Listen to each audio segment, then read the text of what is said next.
The next Vivi feature we're going to talk about is the Whiteboard function.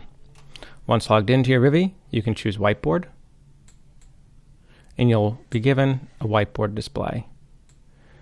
You'll note that even though it brings you to the whiteboard, it does not display the whiteboard onto the screen until you choose to with this button in the top right. This allows you to set up your whiteboard however you need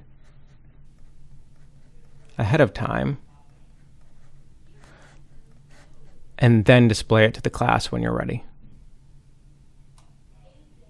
From here, you can use any of the functions built into any normal whiteboard, including adding text, adding shapes, whatever you would like.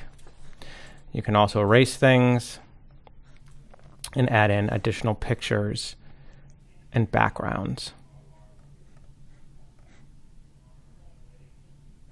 All of this can be saved or deleted by coming down and saving to your device, saving to your Google Drive, copying, things like that. You can also use assessment and poll functions from here, which we'll talk about in a later video. If you don't want to save, you can hit delete and it will clear the whiteboard. You can move on to the next, or you can stop sharing altogether and go back to your settings.